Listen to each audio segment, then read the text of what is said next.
This interview is for information only and should not be considered as investment advice or a recommendation to buy shares in the company featured. Welcome to this Stockbox interview.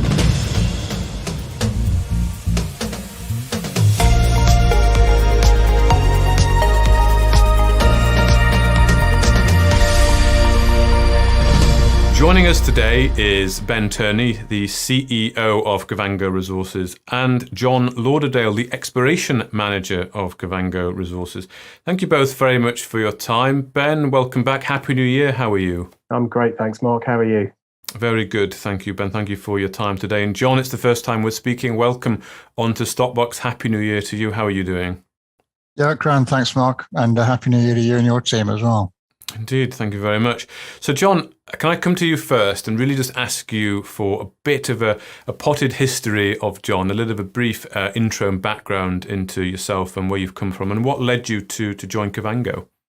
Okay. Well, Mark, I've got nearly 40 years experience in the exploration field, so I could waffle on a little bit. I'll try and keep it fairly succinct. My first job in the exploration space was actually the Geological Survey in Zimbabwe, where I joined them in 1983, worked through to 1989. It was very good grounding for things like geological mapping and entry into the economic space, economic mineral space, really. From there, I went to South Africa, joined one of the large exploration and mining houses down there, spent a couple of years down there, and then with them went up into Central Africa at the time when South Africa was starting to become politically acceptable to the rest of Africa, i.e. this is just prior to independence and one man, one vote in South Africa. So I was the first guy on the ground up into Zambia, so Central Africa. And then I worked with them for a few years. We found a new gold deposit in Zambia. It's the first one in 40 years, I think, on the back of an old small deposit there. It's not exactly gold country, but we succeeded anyway. And then I joined a company called African Minerals back in the day. In the very early stage, I was their first exploration manager. And that's, I wasn't sure the shareholdings behind it, but it actually became part of the Ivanhoe Group overall. And then I was going up into Zaire and selected all the exploration ground around the Jacquemin's permits, which ultimately led to the discovery of the Kamoa deposits and under part of Robert Friedland's overall group. I can't lay claim to that. I was just the initial exploration manager for them. Some very good geologists came after me and were instrumental in that. Subsequent to that, I spent a bit of time in South America, a bit of time in the Balkans, a bit of time up in North Africa for various companies, juniors as well as some majors. I've done quite a lot of consulting work for other companies in Zambia and also in the Congo, as Zaire became, largely on the Central African copper belt. So the sediment-hosted copper deposits. Then I worked in various other places, and then an offer came along with Kavango to try and help them out on their projects in Botswana. So my initial remit on that was to go to the country, have a look at the exploration ground. Obviously, you can get some stuff from the internet. I mean, Botswana is not a country I'd worked in previously, so I was quite keen to have a look at it, virgin territory and all that kind of thing. And also, I like the look of the projects. I like the look of the spread on the geology on the projects. It was sort of three main projects that they had, all with slightly different or quite different geological models behind them. For the copper belt, the Kalahari copper belt, that is, obviously there were similarities with the Central African copper belt. The Ditau project with the potential for carbonatites. My initial job in the Geological Survey in Zimbabwe was mapping carbonatites. So they're a fairly rare geological feature, if you like, or model. So that was quite nice to look at that, try and look at those kind of things under Kalahari Sands. The technical challenges were there. And then the KSZ being the big project that the guys are working on for magmatic sulfides, nickel and copper. And again, it was all the technical challenges around it. It's the kind of thing that really gets exploration geologists going. Because it requires some ballsy decisions to go after projects like that for a whole host of technical reasons. And then it was meeting the team over in London or in Farnborough in May, and sort of getting a feel for the guys to sort of see whether I thought I could fit, because and especially in a small technical team, any small team, actually, the personalities are really important. You've got to be able to look the guys in the eye, and you've got to say, well, I trust these guys. They're actually doing what I believe is the right way of doing things. From my side, it's obviously the technical aspects. But it's you've got to make sure that you fit with the administrative and the ethos of the company, really. And that, in a nutshell, is it. So I've been on the ground in Botswana for the last 6 months. We've been getting a grip of things, changing things around, making it, I guess, a lot more efficient and a lot more focused in different areas. And that, I think, we've turned the corner quite significantly in the last couple of months, and now aiming in the right kind of direction. So hopefully this year it's going to be a whole raft of good news coming out for all the right reasons, technically. Okay, good. Well, thank you for that. Yeah, an extensive history there. Can I ask you what it is that you're tasked with specifically then? Is it really on the ground work? Yeah, pretty much, Mark. It's initially it was to go in and have a look at the exploration program, see how they were being done, the personnel they have on board, and how the exploration programs are actually being managed and run, and then come up with ideas around that, really. There's always, the good thing is, like in the exploration world, you are constantly learning. You can never really turn around and say you know everything, because if you do, you should be retired. Really, because you never, ever stop learning. There's always new ways of doing things. And even with nearly 40 years experience, the guys on the ground, you can learn a lot from the junior geologists because it's their country and they've worked there for whatever limited part of their career. So you can learn stuff from them if you're open-minded enough to do so. So it's really taking all of those things and building the programs and the design of the programs to make sure that we actually did the geology justice within the constraints that a company the size of Kavango will have. That's obviously personnel, time, and finances. So you've actually got to make it as pragmatic as possible, but come up with real results. So it actually means something. Mm-hmm. So that in a nutshell, that's it really. And that's where we're getting to that. We're getting to there now. And I'm hoping fairly soon we'll have a team which is 95+% local geologists. Then my role will be to sort of basically raise up out of that and to have more of an oversight view and hands-on wherever required. Right now, it's very, very much hands-on. But I would hope in due course that I would able to take a higher level view on things. Okay, good. Well, I'm sure Ben is quite jealous. I know he has been eager to get his own feet on the ground for a while now. Hopefully that will happen fairly soon, Ben. But let's bring you in now. What are the plans? What's the objective for Kavango globally for this year, Ben? Well, we want to make as much progress across our portfolio as we can, Mark. So with the work that John in particular has done on the ground, we're now in a much, much stronger position than the company has ever been in the past. So really this year is going to be all about drilling. We're going to drill as many meters into our projects as we possibly can. And that's our sole focus. We've obviously got the current drill that we're about to recommence up KSZ DD002. That's obviously a target we're all very excited about. But we're then going to take the rig, mobilize it down to Ditau. And we're currently thinking, well, what will we then do with the rig after that? Will we carry on drilling in the KSZ? Might we drill some more in Ditau? Maybe even drill in the KSZ South? So there are lots of plans this year for going out and really banging through some meters. Okay, so it's all about drilling then. So what's the current status of the drilling at the KSZ then, Ben?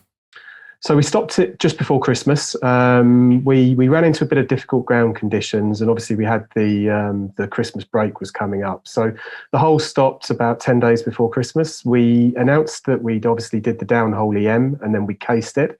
Very pleased to say the downhole EM results confirmed both that the geophysical anomaly that we're going for, this B1 conductor, appears to be giving off a stronger reading the closer we're getting to it in terms of the Siemens conductance reading. It's now showing as 11,000, which we feel we're very happy to see. But now we're down to about 350 meters. So the target itself, we think, is at about 525. We had to stop for Christmas because it's obviously annual break down in Botswana, Southern Hemisphere. It's their equivalent of the summer holidays. And we're now getting ready for the teams to remobilize to site and start drilling and just take us through that final last push. Okay, good. Well, I look forward to following those results as they come up. And then you say potentially moving the drill rigs to Ditau. Well, not potentially. The plan is to move it to Ditau. So we're going to take it as soon as we've completed this current hole. We are then going to mobilise down to Ditau. And at the moment, John's working with Hillary. He's working with Jeremy Brett, finalising our drill motivation for exactly which targets we're going to go for down at Ditau and where we're going to site the drill collar locations. Okay, good. And then on the Lopo Farms then, what's the situation at the moment there? Was it due diligence at the moment? It is. So we have this work programme that we're running. Again, I think it's testament to a lot of the work that John has done on the ground that we're able to have taken on, even considering this deal at this stage. But we've got a work program that's got 6 elements to it. We're working our way through those now. We should start to get results in the next week or so. So I'm hoping to be able to put an announcement out about that, just to say sort of, what we've seen so far. We've got until the end of February to make our minds up whether or not we're going to take this deal on. That would see us taking just over 50% of the Malopo Farms project in partnership with Power Metal Resources and with Evrima PLC. But so far, so good. It looks very interesting. We've obviously got Spectral Geophysics, who are working on that project as well. They're our strategic partner down in Botswana with remote sensing technology. And I think it certainly looks very interesting. Okay, so overall, pretty excited then for what's to come. If it's all about drilling, that's got to be exciting, hasn't it? Oh, this year's brilliant. I mean, we're 1 week in, and I was just saying to John before we started this call, I'm really enjoying waking up in the morning. I can't remember the last time I've felt this positive about everything. So whatever happens with this B1 conductor drill, and as we know, Mother Nature can be cruel. So as confident, as excited we are about this particular target, until we've drilled it, we won't actually know. If we get a good result there, then that will obviously be transformational for the whole business. But one of the great things about our model and our current funding situation is that we're not a one-trick pony. So if the result does end up disappointing and it doesn't meet our expectations, well, we go straight down to Dittal, and at the same time we then look at, well, what else can we do in the KSZ? We know that we're definitely following the right exploration method, and it's a huge amount of ground that we have to cover up there. So the company's got a very, very bright future ahead of it, and thanks to the work that John and everyone else has been doing in country, we really are making excellent progress on the ground. Okay, good. As I remember from before, the early signs, though, are fairly encouraging, aren't they? But is it really about just waiting until this drill is finished to really being able to say with confidence what the situation is? Perhaps, John, maybe everyone's heard, ad nauseam from me about this target. Why don't you share your opinions on it? Yeah. Okay, all right. Mark, it's quite a range of things that we're actually doing, from very detailed work, like petrological work on mineralogy and potential alteration styles, through to the big picture and looking at regional geophysics and reinterpretations of it. And we're also not just looking at, as Ben mentioned, we're not just looking at one particular mineralization style or potential mineralization style geological models, because each of our project areas have got different facets about that. So even with a very small team, we're actually covering a lot of bases, and it is from the minute detail right the way through to the big picture. And one of the things I've also learned over the years is you've got to keep your eyes open the whole time. While you may be looking for one particular commodity, when you're doing your work, you can get indications of something else there, and you shouldn't just be totally blinkered to what's actually out there. I'm not saying you change horses mid-course, but an example is a previous exploration program was on up in the Congo. Obviously, we're in the Central African copper belt, so you're looking for copper and cobalt. But we found a very unusual style of nickel mineralization on one of our projects. As it turned out, another company had made a very similar discovery up in northwestern province in Zambia at around the same time. So that was totally independent of us, and we didn't know anything about it. But we did actually keep our eyes open, and it's doing that kind of to make sure the quality of the work that is done is such that you can actually use it for other mineralization styles. So there is a lot going on. And as Ben says, you may not get the results you actually anticipate or would like initially, but that doesn't mean that they're rubbish results, because it's a question of how you interpret them and what they actually mean, because it could actually take you off down in a different direction for a different commodity if you keep your eyes open. You've got to really, really look at the rocks. The rocks is what tells you what's going on. And that is from the very detailed scale through to the broad scale stuff, as Ben's mentioned, on using the regional geophysics and things like that, with guys like Hilary Gumbo and Jeremy Brett involved. So that there is quite a lot there is a huge amount happening. It can't be too much of an understatement. There is a lot going on at the moment, and we're going to keep that kind of pace like hammering through this year as well, with the culmination being all the exploration programs is drilling. Okay. Well, it sounds very good, and I know you are the first company to be drilling this deep in the KSZ, and it is a complex system. But what you're saying there is there's plenty of options available to you, and just keep drilling. Pretty much. That's it. Yeah. You have to have the courage of your convictions and go after it. It's the only way you're going to find anything. And that's kind of what we're doing. But it's also not a question of just drilling willy-nilly. You've actually got to be smart about it, especially when we're drilling through 60 meters of Kalahari sands. So, there's a lot of work has been gone in over the last several months on how we actually go about doing that. We have the overall strategy. It's then the tactics of actually how you implement your exploration program. And that's what a lot of work has also gone onto. And again, guys won't see that on, outside of the company, but we know on the ground and things is actually happening. And that's very, very important. And John, can I ask you, in your professional opinion, what is your opinion on the B1 conductor? Well, the B1 conductor market it's a geophysical conductor that we're actually going after. So from a geological point of view, the fact that it's actually been modeled as cross-formational and very markedly cross-formational is important. It's within the relatively flat-lying Karoo. It is often difficult to transpose geophysical models directly or transfer them directly into geology. But the fact that it is so, it's just so cross-cutting across the formation, it's got to be significant. And we're about 150 odd meters away from where we anticipate that to be at the moment. The geophysical modeling that we've done recently, and by that I mean probably the last sort of 4 to 6 months, especially in the last couple of months, it's actually been very, very accurate in predicting various geological features, such as the contact between the Kalahari sands and the Karoo.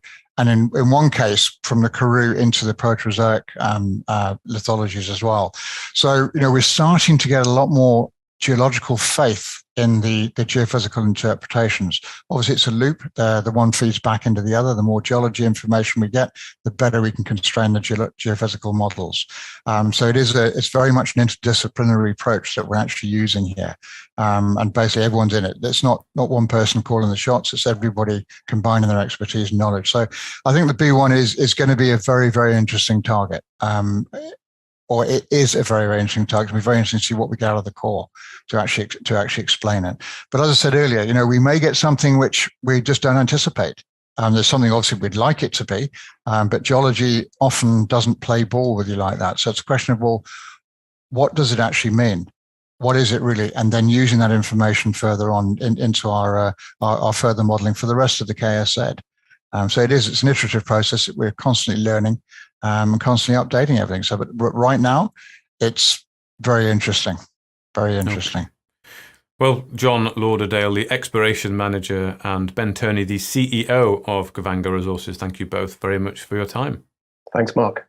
Cheers, Mark. Catch you soon. Cheers now. Bye-bye. If you enjoyed this interview, then give us a thumbs up, a like or a retweet. Subscribe to us on YouTube or follow us on Twitter and hit that notification bell to be the first to know when we release new content. There's loads of great content on our website too, across all our programs at stopboxmedia.com. Thank you for watching.